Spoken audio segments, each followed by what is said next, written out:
امام مالک رحمۃ اللہ تعالی علیہ بیٹھے تھے تو ہارون رشید سے نا مکھی نہیں سنبھالی جا رہی تھی، بار بار مارتا، کئی دفعہ ایک مکھی نہیں پکڑی جاتی، پتہ نہیں کدھر سے نکل جاتی ہے۔ اس نے بڑا ہی ستایا، کچھ کرنے نہیں دیتی تھی۔ تو ہارون رشید بد جذبات میں امام مالک سے کہنے لگا، حضور یہ اللہ نے مکھی کیوں پیدا کر دی؟ معاذ اللہ، اس کی کیا ضرورت تھی؟ تو امام صاحب فرمانے لگے فوراً، ڈرتے نہیں تھے نا بادشاہوں سے وہ لوگ، فوراً فرمانے لگے یہ اللہ نے تیرے جیسے بادشاہوں کا غرور توڑنے کے لیے پیدا کی ہے، کہ اللہ فرماتا ہے تم سے تو مکھی نہیں سنبھالی جاتی اور تم حکومتیں چلانے کی بات کرتے ہو۔ اس لیے نبی کریم صلی اللہ تعالی علیہ وآلہ وسلم نے ارشاد فرمایا کہ تم خرچ کرو تاکہ تم پر خرچ کیا جائے، تم اللہ کے رستے میں دو تاکہ رب تمہیں دے، دو اس کے رستے میں وہ تمہیں عطا کرے اپنے فضل و کرم کے ساتھ۔ اللہ تبارک و تعالیٰ کے رستے میں جب خرچ کیا جاتا ہے تو رب راضی ہوتا ہے، پھر بندے کو اور زیادہ عطا کرتا ہے۔ آپ دیکھیے کہ اسلام نے خرچ کرنے کے بہت سارے مواقع بنائے اور فردن فردن غریب کو امیر کے ساتھ جوڑا، امیروں سے کہا کہ غرباء کا حصہ نکالو، سال کے بعد زکوٰۃ کا حکم دیا، ہر وہ شخص جو صاحب نصاب ہے وہ سال کے بعد زکوٰۃ ادا کرے۔ رمضان المبارک آیا تو صدقہ فطر کو رکھا گیا تاکہ جو غرباء ہیں، مساکین ہیں، وہ بھی عید کی خوشیوں میں امیر مسلمانوں کے ساتھ شامل ہوں۔ پھر جب فصل کا موقع آیا تو عشر رکھا گیا تاکہ غریب بھی تمہارے غلے میں، تمہارے اناج میں، تمہاری گندم میں، تمہارے چاول میں، تمہاری سبزی میں شریک ہو جائے۔ ہر موقع پر ان کو یاد رکھنا، ان کو ساتھ ملانا۔ قربانی رکھ دی گئی، اور قربانی بھی جب رکھی گئی تو امیر پر رکھی گئی۔ اس کا فلسفہ بھی یہی ہے کہ امیر قربانی کریں گے اور غریبوں تک اس کا گوشت پہنچائیں گے۔ میرے رسول کریم صلی اللہ تعالی علیہ وآلہ وسلم نے یہ خوبصورتی کے ساتھ ایک کو دوسرے کے ساتھ جوڑا۔ اب ہوتا کیا ہے؟ ہوتا یہ کہ انسان کو مال سے پیار ہوتا ہے، فطرتاً کمائے ہوئے مال سے محبت ہوتی ہے۔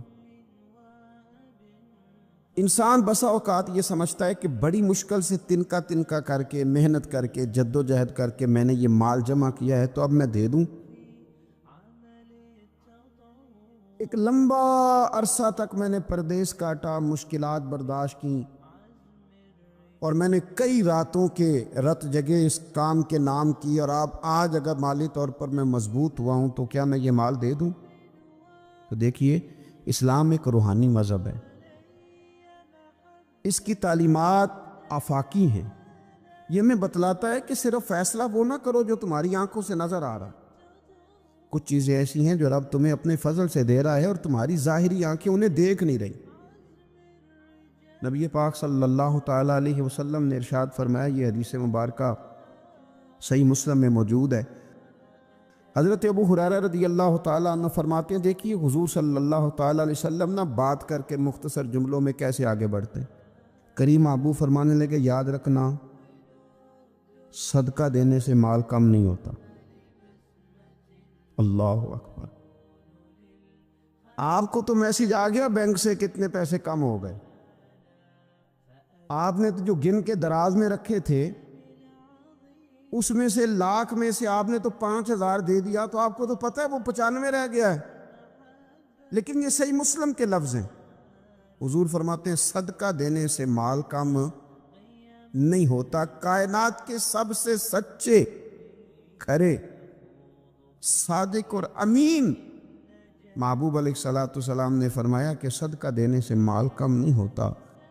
حکیم الامت مفتی احمد یار خان صاحب نعیمی رحمۃ اللہ تعالی علیہ ارشاد فرماتے ہیں کہ کسان جب اس نے نا بیج کی بوریاں بھر کے رکھی ہوئی ہوتی ہیں،